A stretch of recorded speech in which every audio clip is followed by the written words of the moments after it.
Welcome to Commercial Real Estate Pro Network's CRE PN Radio. Thanks for joining us. My name is Jade Aaron Gross. This is the podcast focused on commercial real estate investment and risk management strategies. Weekly, we have conversations with commercial real estate investors and professionals who provide their experience and insight to help you grow your real estate portfolio. Today, my guest is Lauren Hardy. Lauren is a real estate investor with a people-first approach to business. Investing in hundreds of properties in her career, Lauren has the unique reputation of being a virtual investor, having not lived in many of the states she's invested in. And in just a minute, we're going to speak with Lauren about how virtual investing differs from investing in your home market and how to determine the right market for you. But first, a quick reminder, if you like our show, CRE PN Radio, there are a couple things you can do to help us out. You can like, share, and subscribe. And as always, we encourage you to leave a comment. Also, if you'd like to see how attractive our guests are, be sure to check out our YouTube channel. You can find us on YouTube at Commercial Real Estate Pro Network. And while you're there, please subscribe. With that, I want to welcome my guest, Lauren. Welcome to CRE PN Radio. Hey, thanks for having me. All right. Well, I'm looking forward to our conversation today. Before we get started, if you could take just a minute and share with the listeners a little bit about your background. Well, again, thank you so much. It's an honor to have me to be here today. So a little bit about my background. I am investing in the single family residential space. I started out as a house flipper about 9 years ago. I live in Orange County, California. So it's a very, very competitive, high-priced market. At the time of me starting my flipping and investing journey, it did make sense to work in my backyard. I was able to pick up real estate deals that made sense. The profit margins were healthy. But as time grew and my market became more saturated and, house prices crept up, the returns on my deals started to really not make sense and not really fit the buy box. So I was forced with the decision, either, quit this and go get a job, or I need to figure out how to invest out of state. So I've built my whole career, my whole business on virtual investing. Everything I do now is out of state. And what I really, through time realized that once you learn that virtual technique and you learn how to set yourself up in a way where you invest out of state, you're not dependent on your backyard, it really opens up the entire country to you, and it opens up a ton of opportunity. So I, now fast forward 9 years, I've got a coaching program where I teach other people the specific niche of wholesaling and how to wholesale virtually. That's, one of the big things that I'm into right now. But I still run, a successful wholesaling and real estate investing company on the side along with that. So. Awesome. Well, I appreciate you taking us back to the beginning and kind of how you got to where you are right now. So if I understood right, though, your flipping was pretty much local to where you are. That was your main focus. At first it was. So at first I was just your typical house flipper, very HGTV stuff. But I would say I started the business in 2012. And by 2016, I was really reading the writing on the wall that deals were drying up. And I just could not find anything that made sense. It was very, very hard to find my next deal. And I was starting to get really concerned. And when I was making offers on deals to sellers, there was always some other competitor or five that offered more. And you're looking at the numbers, you're going, oh my gosh, that's like a 5% return. Like why would anyone even do that? Like, I don't even understand, how that makes someone money or, because if there's one thing that's unforeseen, now they're not making any money. So I realized though, my friends that were in different states, like they weren't having those issues. Yeah, it's gotten competitive, everywhere. Just, my real estate cycles, how they are. We're at the top of the cycle right now and real estate's super hot right now. But, in where I was, I mean, it made absolutely no sense. I mean, today at the time of filming this podcast, like in Southern California, it makes no, at least where I live, OCLA, Inland Empire, the way price is, I mean, say you wanted to, buy and hold, for example, if that was like your strategy, there really doesn't make any sense. There's no way to use leveraged capital and still cash flow. You've got like a negative cash flow situation.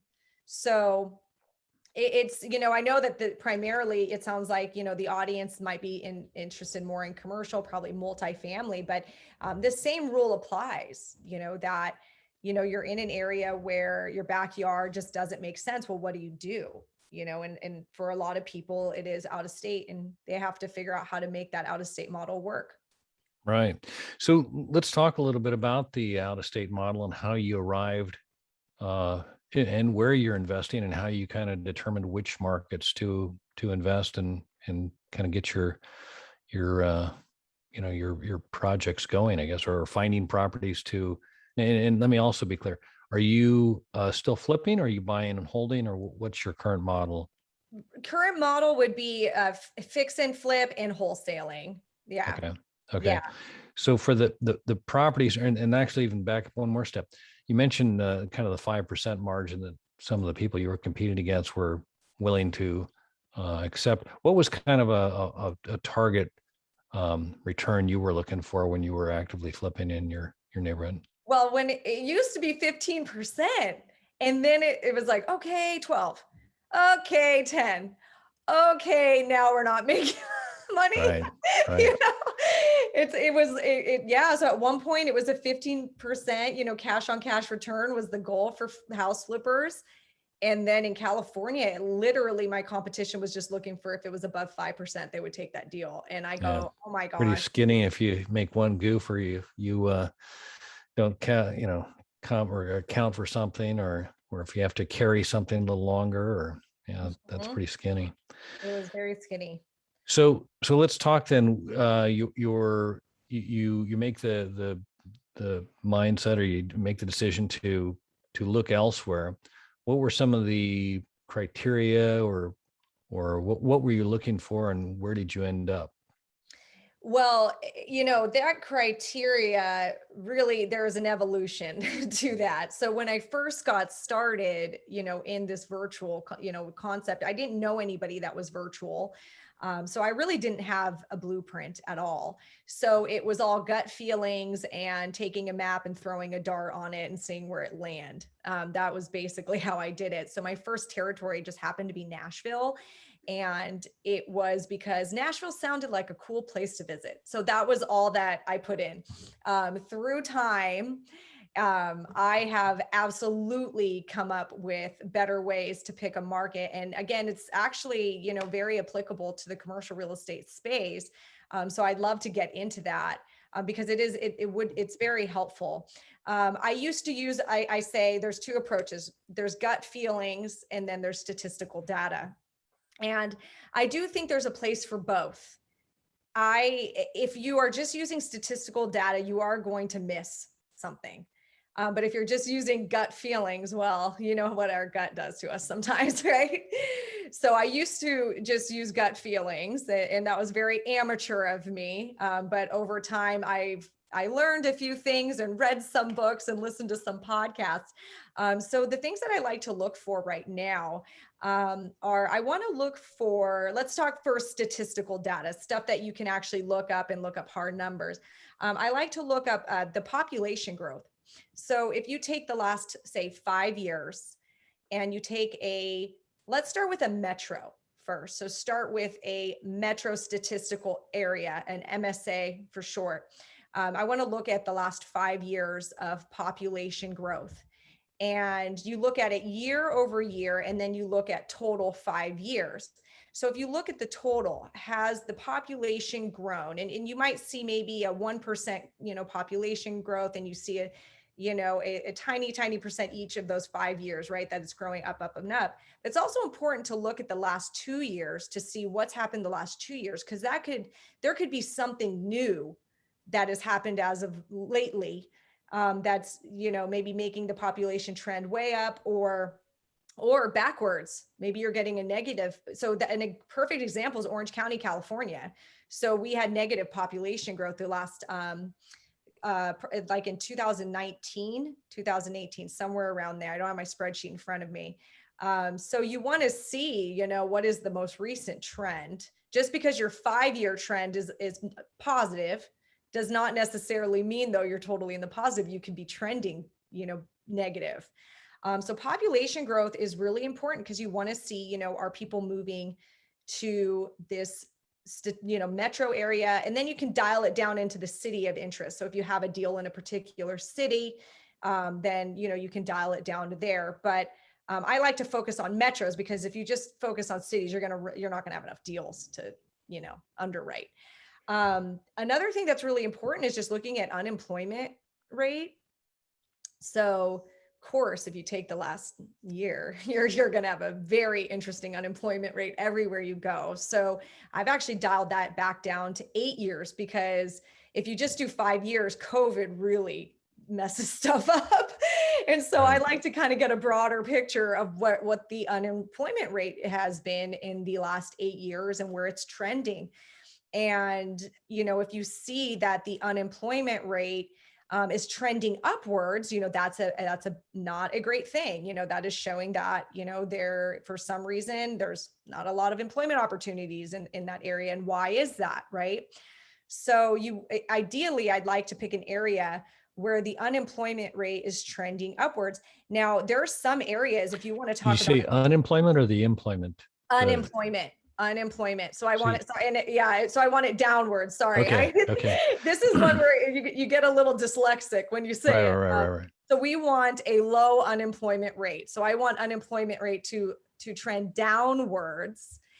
And if I notice that it's trending upwards, I want to see why, right? What's going on? So if let me give you an example of like a very interesting territory to me is Birmingham, Alabama. So Birmingham had a pretty decently high unemployment rate like 5 years ago. And then you'll notice their unemployment, like 5-year trend, their unemployment rate went down almost 50%, meaning that, okay, there had to have been some employers moved to town and employed everyone. That's a great sign. There's something stimulating Birmingham's economy. So if you want to look for emerging markets, you might want to look at the unemployment rate. And then you start dialing it even, you start getting even more micro, right? Now I want to look at job diversity. So what are, the major employers in the area? Like, is there just one industry in the area, or is it diverse? That's important. So if there's one industry that makes up 25% or more of, the population's jobs, that's an indication that, if there's something that happens in that industry, I mean, if you believe in the industry and that industry is like not going anywhere, like one example would be like Amazon, like an Amazon, location being built, how they're just coming up everywhere. Well, maybe you believe in it, it's not a big deal, but if it is an industry that could be, having some problems, you might want to maybe consider another territory or dial it even more micro. And now look at the employer diversity. So look at the major employers in the area and see that there is some kind of, there's at least diversity in those employers. There's not just one employer that employs 50,000 people, and then there's kind of like everybody else is like 1,000, 2,000. You want to see that's a little bit more even, like 10,000, 10,000, 11,000, 12,000, it's more diverse, right? So, these are all statistical, it's statistical data that you can easily pull from the census, websites and the Bureau of Labor Statistics. And it just tells you, the health of a territory. And if you are looking to say buy, a multi-tenant building in a territory, why would you buy somewhere, that, when you can easily just move and buy somewhere with a better economical health. So I love looking at this type of stuff, and, you could really nerd out on it. But I love the statistical data because it does give you, a lot of information. But then there's gut feelings. And I kind of classify gut feelings as like, well, I heard this, stuff more of like kind of hearsay, but also like looking for the proof of concept. So this is a little bit more if you're interested in house flipping and wholesaling. The proof of a concept, what I mean by that is, are there other people doing what you're trying to do successfully there? So in wholesaling, what's really interesting, and I'm not sure how familiar you guys are with wholesaling if your audience is familiar with wholesaling, but essentially it's like house flipping, but instead of fixing up the house, you sell it to another investor. And the funny thing about choosing a territory for wholesaling is when all the statistical data that I just labeled, I just went through, right, is really positive and looking really, really good, that's actually a bad place to wholesale. Because what that means is that there's no, like, sellers are not distressed, because the sellers, like, they got the word that actually their market's doing really well and it's desirable. Their real estate that they own is desirable. Like, they live there, so they know. And wholesalers, we make money by buying properties at a discount. And the way you convince a seller to buy a property at a discount is that they have to be in some kind of state of motivation. So if they're not motivated, if there's not a lot of seller distress in the area, you're going to have a hard time wholesaling houses. So when I'm picking an area for wholesaling, I actually want to look for more balanced numbers. Like, I don't want to, like my Birmingham example, by now Birmingham is already a little bit too competitive because of that 50%. Like Birmingham, it's pretty known, cats out of the bag. Like, that real estate has value there. But there are areas like Pittsburgh, Pennsylvania, where the unemployment rate is actually going up in the recent years. And there's definitely more distress. There's actually a negative population. But I'm telling you, that's one of my markets, and we're able to get a lot of houses under contract there because sellers are more motivated. Now, would I go buy an office building there? Probably not. Right. Probably not. So it's interesting that in the single family space, it's like opposite. You want to look for some more distressed markets, but you don't want you don't want a completely depressed market either. Yeah, lights out, nobody's home. Right. So let me ask you, you mentioned a couple different cities and kind of the statistical data that you look at for your kind of a base feel for something. MSA, is there a size of a MSA that you stay above, or give me a range on the size of the MSAs you invest in? So for my students, I have a pretty big coaching program. And if I told everybody 1 million population or above, everybody would end up like in the same 15 metros. Right. So for the sake of if you were like a student asking me, like, I would say, well, no, because now you guys would all compete with each other, right? But for me personally, I do like to be in that 1 million population, because then I don't run out of options as frequently, where the smaller metros or the smaller areas, you are going to run out of available property, Right. But I'm not saying that that's a hard standard. I mean, there's like my students for wholesaling, I tell them at least 150,000 population if you're wholesaling. But if it was probably commercial, I would probably say I want to be in the larger metros, maybe at least 500,000. Because there's some great metros that have, 500,000 population. So. Yeah, no, I would think that anybody, if you're interested in selling eventually, you're going to need to have somebody that's buying, and like you cited all of the other stats about jobs and inward migration and all that kind of supports the demand. Do you look at all at median household income? Is that a factor you take into consideration? Not at this time, I don't. Okay. No, I mean, I'd be interested to hear, your perspective on it, and maybe I will, though. Well, I think a lot of people I speak with that are multifamily investors look at basically, rent to income ratios. And I think that a long held, opinion of that is that you want at least 3 times the income to the rent and that gives you just kind of a, even for lending and that kind of stuff. Um, but I think things are changing. I mean, based on prices going up and interest rates coming down, and I mean, there's, there are even, a willingness to get closer to two. My personal experience with properties is that three is a pretty good solid number, and that your ability to collect rent is greatly improved. When you go below that, you're probably going to be sending out late notices and having to chase your rent a little bit more. So that's just kind of the theory and some of my experience with that.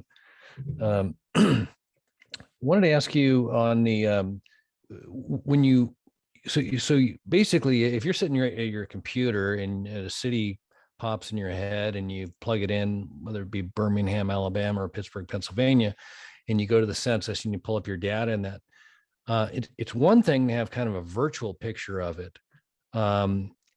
You mentioned like Nashville is a fun place to go. Do you ever go to these places, or how do you vet the locations? And I'm assuming at some point you've got to know somebody or get to know somebody on the ground that has local carnal knowledge of the place and can direct you on that. Well, that's a good deal, but that's the wrong side of the tracks, or something like that. Yeah. So if I was investing in commercial, I would say you absolutely want, if you're getting serious and, about a property, then yeah, I would absolutely go visit. Since I'm primarily in the single family space, I actually am more comfortable, relying on my boots on ground. So I make a lot of connections, a lot of networking. You definitely want to get on the phone and talk to, any investor that'll be your friend and share information with you.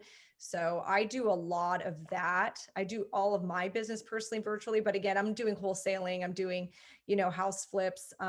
This is if I mess up, it's not quite as big of a hit as like a, huge, 50 unit apartment building. So obviously, I think if I was buying, an apartment building or, an office building or anything, I'd absolutely go visit the territory. Sure. Well, in wholesaling, I get that. I mean, basically, I'm assuming you've got a significant buyers list. Yeah, I I do. So mean, I kind of know something's going to move right when I lock it under contract, and I'll know really quick if it's not. So, right. yeah. And then how do you gauge the condition of the property? Do you have people on the ground? Do you pay, Fiverr or Craigslist or somebody to go take pictures of it? Or how? Tell Yeah, us a little bit about your nuts and bolts on how you get the transaction under contract and closed and sold. yeah, so exactly that. So we will have the conversation with the seller over the phone and get an idea of the condition of the home. And a lot of that is just asking really good questions. You're talking to a seller and well, how's the condition of your house? Oh, it's great. Is it livable? Oh yeah, it's definitely livable. And then you go look at it and the, paint's peeling on the walls and there's no flooring and you're going, how is that livable? you Right. know?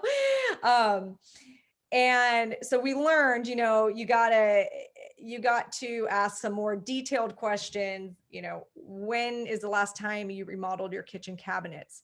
Did you replace the kitchen cabinets or did you just paint over the existing? When was the last time, the roof was replaced?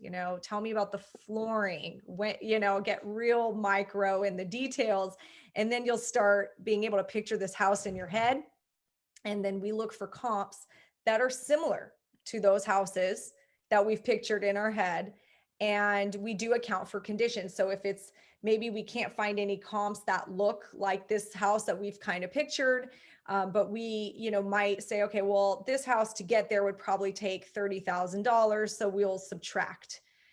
So we actually are very, we don't overthink our offers when we're just having a phone conversation. It's more like we found that it's just better to get an offer in front of the seller. And we do, have contingencies in our contract that we need to inspect the property. So when we can get a seller to agree to our price, the next thing we do is within a day, we are at the property and I do get somebody from Craigslist. I call them runners and we try to work with the same runner. So we'll have like runners that have worked with us for years. and we just pay them $20 an hour, and they go down, they take really good photos. And then we look at our, once we get the photos and the walkthrough, we do a video walkthrough, then we look at our contract price and say, okay, we think based on, what we know our buyer's buy box, like will we be able to move this property? Is it in the condition that the seller, said it was in? And a lot of times it's not. A lot of times the sellers, they got rose colored glasses, and they want to, they try to sneak things by us, and we have to go back and say, we need to adjust pricing on this, or we need to, walk away. In the end, we don't waste the seller's time very much. It's a couple days, process where we go through that with them. And then if we've gotten to that point, we've inspected, we've got pricing, where we believe it is right, then we show it to our buyer base. Got it. Is there a formula or kind of a target price that you shoot for if the market is X and you've got a property that's, is there a, how do you arrive at the offer? I guess what I'm trying to. Yeah. So a lot of that is, looking at the purchases in the area that have been purchased by other investors. So a lot of it is just looking at what houses are going for in that area. And I use PropStream. It's basically like having the MLS. I'm able to zero in on an area. I like to look at the corporate purchases because those are usually the real players. And I will look at an area, and if I don't see any corporate purchases, and I'm mainly looking for the landlord buyers. Those are the ones that pay the most. The flippers don't pay enough. So I'll look for the landlord buyers in the area. And if I don't see a lot of red dots, in the last year to two, sometimes right now, because of COVID, we have to go back 2 years, which is crazy. But because a lot of areas, they have not been recording, they're not on top of their recording because it wasn't essential. That's a side story. But anyway, Yeah. So I'll go back, 2 years. And if I don't see a lot of red dots showing me that there's a lot of purchases, we won't even offer on the property anymore.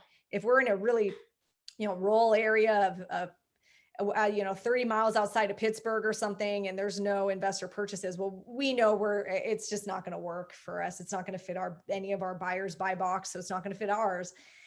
So I'll make sure there's buyers in the area, and then we start looking at the pricing, and you can see trends. You usually will, if you zero in on an area, you'll see an easy deal where it's kind of straightforward. It'll be like, 81,000, 90,000, like the trend, there'll be a trend. So we try to get the property at the lowest comp we could find, and then we use these comps to support our narrative.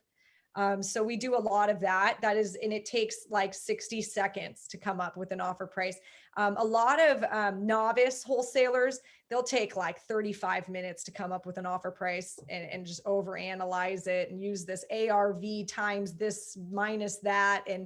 And I just laugh because I'm like, well, if you don't have a comp to support that, the seller's going to laugh you off the planet. So you need to just go straight to the comps.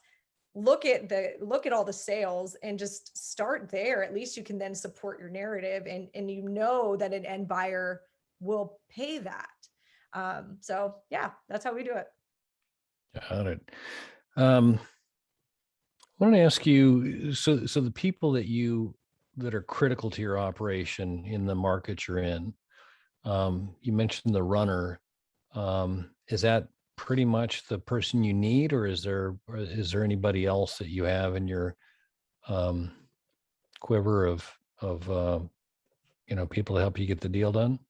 Yeah, no, our competition is critical. So we work with other wholesalers and other house flippers and buyers, having really good conversations with buyers and really good conversations with wholesalers, and making friends, with your competition so you can collaborate. So we do a lot of, I call it joint venture JV deals, where if we have a hard time moving something, we'll JV with somebody on 5-10 deals until we figure it out on our own. And they're usually happy to do it because, it's deals they wouldn't have ran into anyway. So yeah. Right. And then the runner, of course, to help with the photos and, the running errands. Yeah. And then as far as like wholesaling as opposed to like retailing,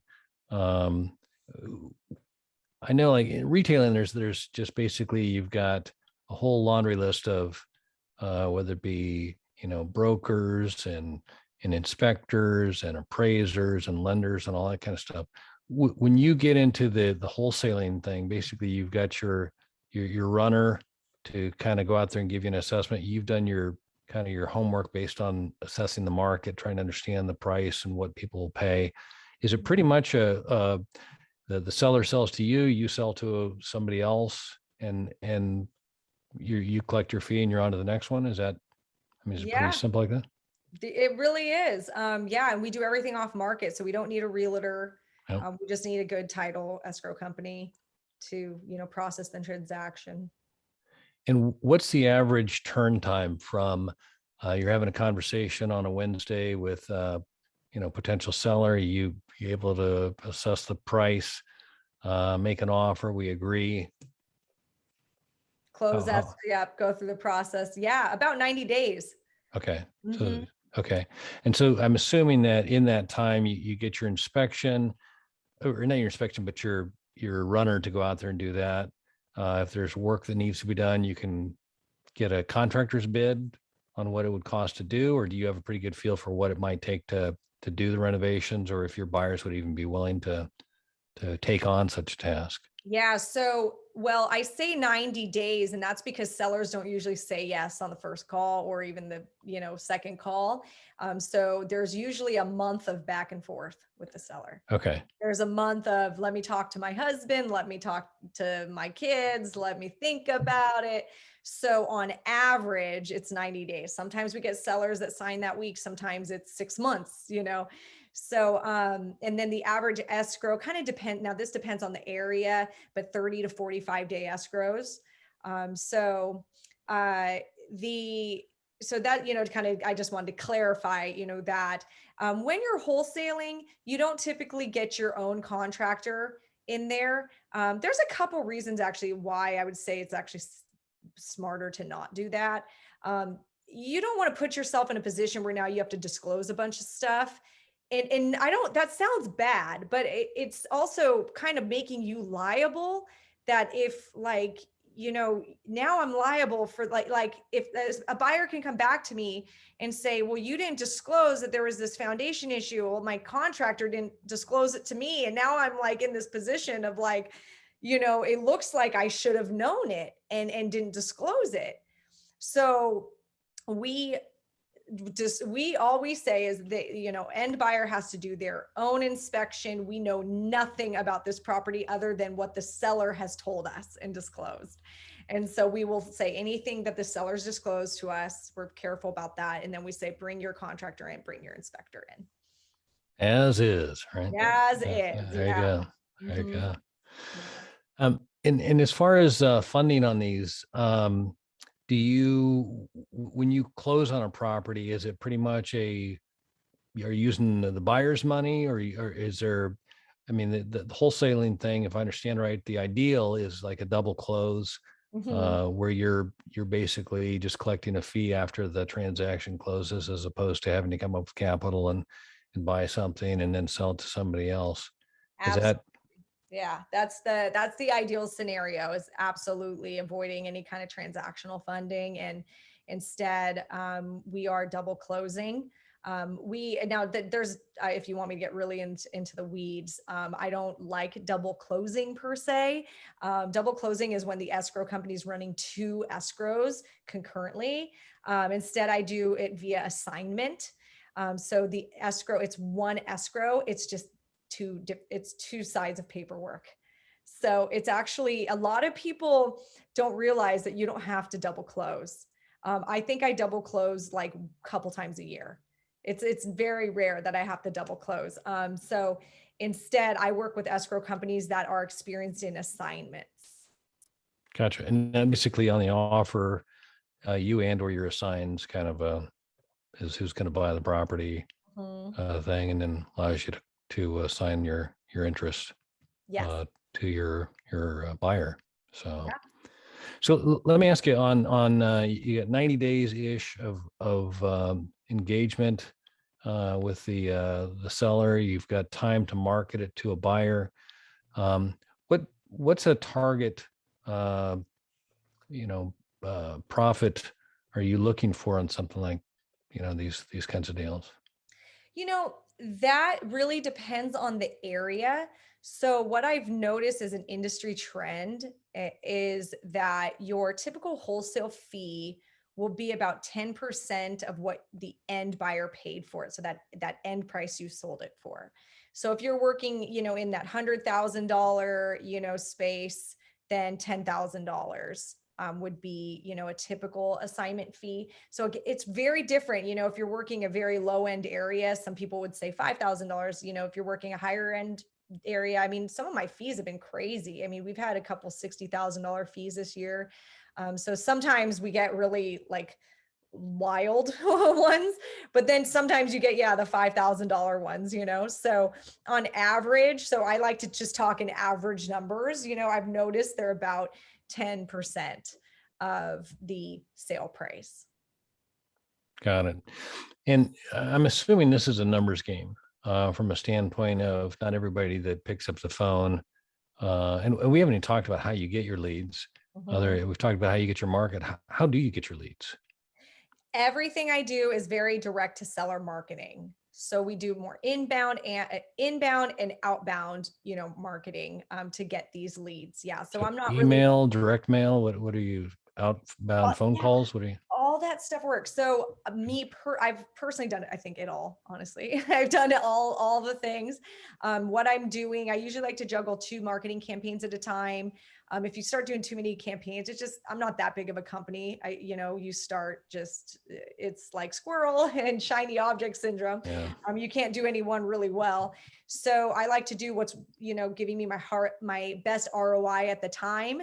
And it really changes, the certain marketing techniques get saturated. So for a while it was direct mail, and direct mail was the thing and nobody was doing it. And then after a while it got very saturated. So my favorite right now, I'm loving TV ads. So I have a commercial. And yeah, I love it because it's inbound. It's, I put a commercial out there. It's very plug and play and you just got to answer your phone. And then I do mass texting. Text message blasting. I don't know how long that's going to be around for because, there's a lot of TCPA complaints out right now. It might go away. But at least I've got, 2. So if it does go away, I've got the TV ads, to float us. But I do a lot of text message blasting.